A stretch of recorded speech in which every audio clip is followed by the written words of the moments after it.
जो बेटी नहीं कर सकती है वो भी देश की प्रगति में समान रूप से भागीदार है। बेटी बचाओ बेटी पढ़ाओ योजना की शुरुआत भारत के प्रधानमंत्री श्री नरेंद्र मोदी जी ने 22 जनवरी 2015 को पानीपत हरियाणा से की थी। यह योजना पूरे को समर्पित करते हुए प्रधानमंत्री जी ने यह संकल्प लिया था कि लड़कियों की कम जनसंख्या को संतुलित करने का। देश में लगातार घटती कन्या शिशु दर को संतुलित करने के लिए इस योजना की शुरुआत की गई।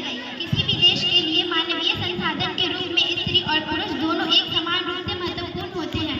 लड़कियों के साथ शोषण के पीछे मुख्य कारण अशिक्षा भी है। अगर लड़की पढ़ी लिखी और शिक्षित होती है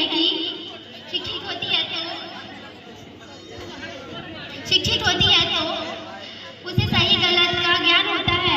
लड़कियां अपने पैरों पर खड़ी होंगी तो कोई भी उन्हें बोझ नहीं समझेगा। शिक्षित और संस्कारी बेटी दो कुलों का मान रखती है, उनका नाम रोशन करती है। अपने दृष्टिकोण बदले और बेटी को सच्चे हृदय से ऊपर उठाकर अपने समक्ष लाने का प्रयास करें। बेटों की तरह बेटियां भी हमारे देश का भविष्य है। यह हमारे देश का दुर्भाग्य है कि कुछ राज्यों में बेटों की अपेक्षा बेटियों का लिंग अनुपात काफी घट गया है। स्त्रियों को देवी माना जाता है, उनकी पूजा की जाती है, फिर भी उन पर अन्याय और अत्याचार किया जाता है।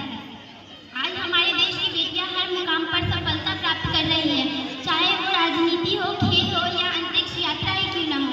हमें इस देश की महान वीरांगना झांसी की रानी लक्ष्मीबाई से सीखना चाहिए। परिस्थिति चाहे जैसे भी हो, कभी पीछे नहीं हटना चाहिए। सामने चाहे कोई भी हो, कभी हार नहीं मानना चाहिए।